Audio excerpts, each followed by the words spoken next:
ये चार पंक्तियां किरदारों को आंखों में महफूज रख लो, बहुत दूर तक रात की रात होगी, मुसाफिर हो तुम भी मुसाफिर हैं हम भी, कल फिर इसी मोड़ पे मुलाकात होगी। जमाने भर की गीतों गजल होती रहे, लेकिन जब तक आजमगढ़ के हरिहरपुर घराने की महफिल न जमे तो कार्यक्रम अधूरा सा लगता है। जी हाँ, आजमगढ़ के हरिहरपुर घराने के कलाकारों का आज आजमगढ़ महोत्सव में आगमन हुआ तो मानो महफिल जम गई। आज भजन संध्या में हरिहरपुर घराने के वरिष्ठ कलाकार से लेकर युवा कलाकारों ने ऐसी क्षमा बांधी कि लोग मंत्र मुग्ध होकर गीत और संगीत सुनते ही रहे। आज आजमगढ़ महोत्सव में वरिष्ठ प्रशासनिक अफसरों ने हरिहरपुर घराने के युवा कलाकारों से लेकर वरिष्ठ कलाकारों का सम्मान भी किया और कहा कि हाँ, हमें भी गर्व है कि आप आजमगढ़ के गौरव हैं। इस महोत्सव को एक ऐतिहासिक महोत्सव में परिवर्तित करने के लिए इसके लिए आप सभी का बहुत आभार है। और अपने लिए चार पंक्तियां किरदारों को आंखों में महफूज रख लो, बहुत दूर तक रात की रात होगी, मुसाफिर हो तुम भी मुसाफिर हैं हम भी, कल फिर इसी मोड़ पे मुलाकात होगी। बहुत बहुत धन्यवाद, थैंक यू सो मच। भजन संध्या में जिन कलाकारों का सम्मान हुआ है उनमें पंडित मोहन मिश्रा, आदर्श मिश्रा, अभिषेक मिश्रा, जितेश मिश्रा, उदय शंकर मिश्रा, राहुल मिश्रा, हृदय मिश्रा, शीतला मिश्रा शामिल हैं। इन लोगों ने इतना भावपूर्ण प्रदर्शन किया कि सभी लोग मंत्रमुग्ध थे। सभी कलाकारों को प्रशस्ति पत्र देकर प्रशासन की ओर से सम्मानित किया गया। आज आजमगढ़ महोत्सव में मुख्य विकास अधिकारी श्री परीक्षित खटाना जी, अपर पुलिस अधीक्षक श्री मधुबन कुमार सिंह, एसडीएम श्री संतरंजन, डीसी मनरेगा श्री राम उदरेज यादव जी, जिला आबकारी अधिकारी, अभिहित अधिकारी, खाद्य सुरक्षा, एआईजी स्टाम्प, तमाम लोग मौजूद थे। तो आप भी वक्त निकालिए थोड़ा सा जरूर आजमगढ़ महोत्सव के लिए। खास खबरों के लिए बने रहिए हमारे साथ, देखते रहिए PR इंडिया न्यूज। सर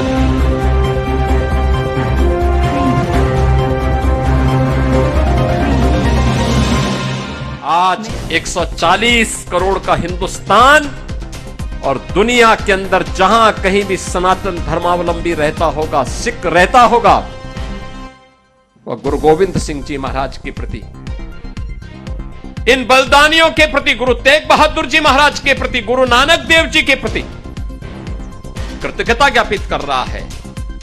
लेकिन दुष्ट औरंगजेब का नाम लेने वाला उसकी कौम में भी कोई पैदा नहीं हो पा रहा है। सनातन धर्म और भारतीय संस्कृति के लिए गुरु गोविंद सिंह ने जो बलिदान किया था वो युगों युगों तक याद किया जाएगा।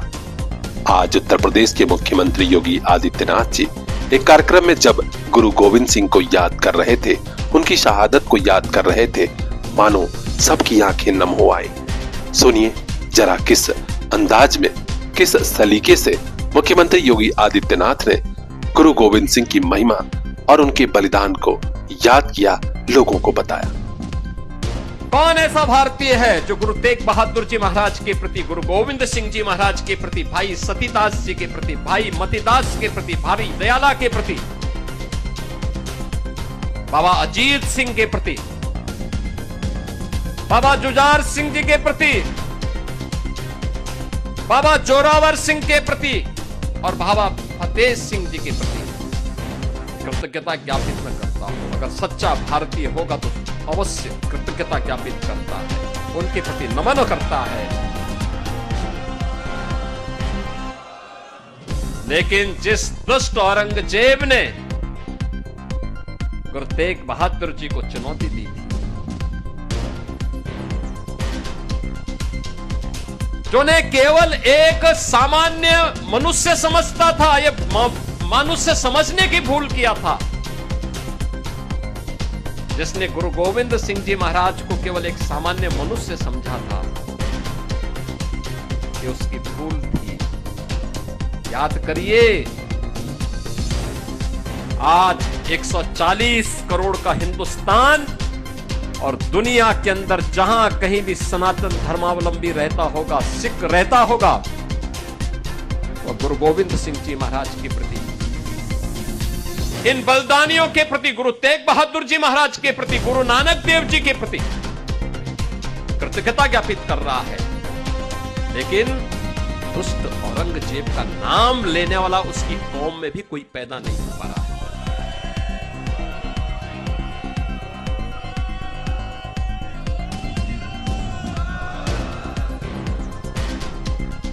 कोई उसका नाम लेवा नहीं है।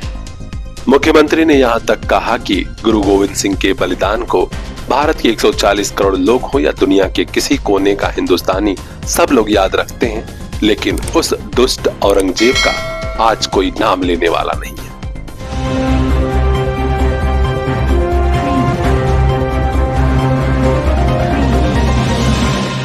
आजमगढ़ के माध्यमिक और संस्कृत विद्यालयों में फर्जी तरीके से शिक्षकों की नौकरी हुई है, वो भी थोक के भाव में। यहाँ तक कि जांच में कई फर्जी शिक्षकों का नाम उजागर हुआ और एफआईआर भी दर्ज हुई।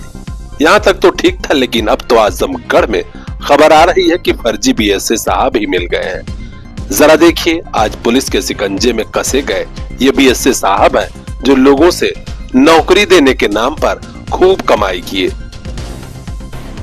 कई लोगों को चूना लगा चुके हैं, लाखों ही नहीं करोड़ों रुपया इनकी जेब में पहुंच चुका है, लेकिन अब ये जेल जा रहे हैं। ये बीएसए साहब नहीं बल्कि फर्जी बीएसए हैं और इन्हें पुलिस ने गिरफ्तार किया है। नाम है राम सिंह और ये प्रयागराज के रहने वाले हैं। पुलिस ने गिरफ्तार किया प्रतापगढ़ के पट्टी क्षेत्र से। हैरानी वाली बात यह है कि बीएसए साहब, ये फर्जी वाले बीएसए साहब जब किसी को फोन करते हैं तो ट्रू कॉलर पर दिखाता है कि बीएसए, और तो और ईमेल भी, आईडी कार्ड भी, सब कुछ बीएसए वाला ही है, यानी ओरिजिनल बनने का 100% प्रयास। लेकिन आजमगढ़ की पुलिस आजमगढ़ की है, यही बात भूल गए थे राम सिंह फर्जी बीएसए। 25 दिसंबर को ही मुकदमा दर्ज हुआ था। पुलिस कप्तान डॉक्टर अनिल कुमार के निर्देश पर टीमें गठित हुई और सर्विलांस पर नंबर चढ़ा दिया गया। फिर क्या था, ट्रू कॉलर भी पकड़ा गया, फर्जी आईडी कार्ड भी मिला और मोबाइल फोन भी मिल गया है। अब जेल भेजे जा रहे हैं और कुछ लोग और गिरोह में शामिल हैं, वो भी जल्दी ही पुलिस की गिरफ्त में होंगे। 25 दिसंबर को हमारे पास एक सूचना प्राप्त हुई थी।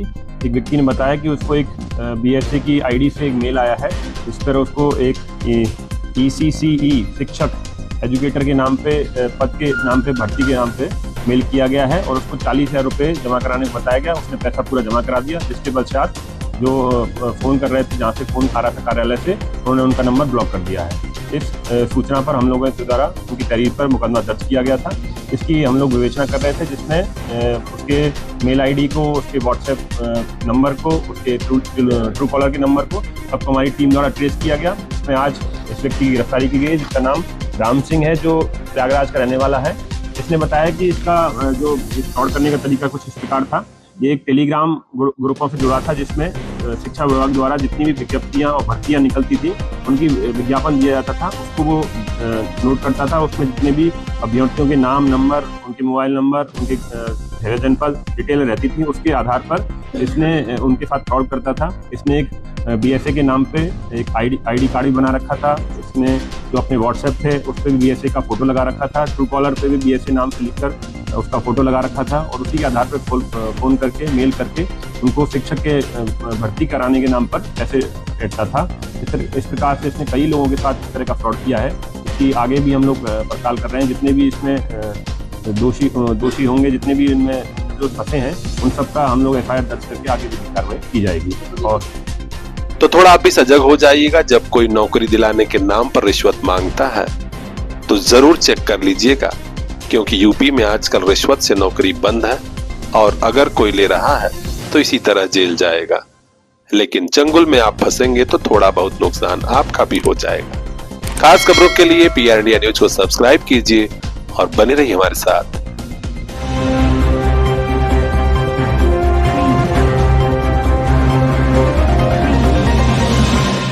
सचमुच में ये मोहब्बत की अधूरी दास्तान थी या फिर महज अफवाह, अभी इस पर किसी को साफ साफ जानकारी नहीं है। लेकिन स्नेहा की हत्या के नामजद आरोपी सौरभ गौड़ की मौत ने आजमगढ़ से लेकर अंबेडकर नगर तक के लोगों को रुला दिया। दरअसल 19 वर्षीय छात्रा स्नेहा गौड़ की मौत के बाद से ही पुलिस सौरभ को ढूंढ रही थी। आज सौरभ का शव अतरौलिया थाना क्षेत्र के जमीन नंदना गांव के सिवान में पेड़ से लटकता हुआ पाया गया। पुलिस के लोग पहुंचे, छानबीन शुरू हुई है। पुलिस को सौरभ की जेब से एक सुसाइड नोट मिला है, जिसमें उसने लिखा है कि मैंने स्नेहा की हत्या नहीं की है, मेरी मौत का जिम्मेदार स्नेहा के परिवार वाले और राजे सुल्तानपुर थाने के दरोगा ठाकुर हैं। आइए हम आपको बता देते हैं कि कैसे प्रेमी प्रेमिका कहे जा रहे सौरभ और स्नेहा की प्रेम कहानी मौत तक जा पहुंची। दरअसल गांव के लोग बता रहे हैं कि अंबेडकर नगर की छात्रा स्नेहा और सौरभ एक साल से प्रेम प्रसंग में थे। साल भर पहले सौरभ स्नेहा के घर मिलने पहुंच गया था। वहां परिवार वालों ने उसे न सिर्फ मारा पीटा बल्कि राजे सुल्तानपुर थाने में मुकदमा भी दर्ज करा दिया। नवंबर 25 में सौरभ जमानत पर जेल से छूटा। इसी बीच 2 दिसंबर को स्नेहा घर से लापता हो गई। परिवार वालों ने शक सौरभ पर ही जताया, लिहाजा पुलिस, राजे सुल्तानपुर की पुलिस उसे ढूंढने लगी। इसी बीच 20 तारीख को स्नेहा का शव घर से 100 मीटर की दूरी पर पाया गया। अब पुलिस ने सौरभ के खिलाफ हत्या का भी मुकदमा दर्ज किया और उसे ढूंढने लगी। इसी बीच सौरभ ने पुलिस वालों और स्नेहा के परिवार वालों से कहा कि मैंने स्नेहा की हत्या नहीं की है, लेकिन पुलिस कुछ भी सुनने को तैयार नहीं थी। यही वजह थी कि आज अतरौलिया थाना क्षेत्र के इस गांव में सौरभ की शव पाया गया है। यही वजह है कि सौरभ को कोई और रास्ता नहीं सूझा और उसने अपनी जीवन लीला ही समाप्त कर ली। अब सौरभ की मौत का सच और स्नेहा की हत्या का सच पुलिस के लिए सबसे चुनौती है। फॉरेंसिक टीम के साथ क्षेत्राधिकारी आलापुर प्रदीप सिंह चंदेल और अन्य पुलिस अफसरों ने छानबीन शुरू कर दी है। देखना है कि सच्चाई कब सामने आती है। हर अपडेट हम तक पहुंचाएंगे। खास खबरों के लिए चैनल को सब्सक्राइब कर लीजिए और देखते रहिए PR इंडिया। नया घर, नई ऑफिस, नया व्यापार, वास्तु और ज्योतिष का ख्याल बहुत जरूरी, ताकि होने लगे सुख समृद्धि और धन की वर्षा। आज ही संपर्क कीजिए शंख वास्तु, हाडिल चौराहा, नियर ओवरब्रिज, सिधारी, आजमगढ़। पूर्वांचल के मशहूर एस्ट्रोलॉजर पंडित ज्वालाजी उपाध्याय से जानिए कुंडली विश्लेषण, विवाह योग, भाग्यफल और घर ऑफिस में बगैर तोड़फोड़ किए वास्तु दोष निवारण का ज्ञान। सभी ज्योतिषीय परामर्श जिससे खुशहाल रहे आपका परिवार, आगे बढ़े ऑफिस और व्यापार। Contact number 9506630175। सकारात्मक ऊर्जा के साथ आज ही कीजिए नई शुरुआत। शंख वास्तु, हाडिल चौराहा, सिधारी, आजमगढ़।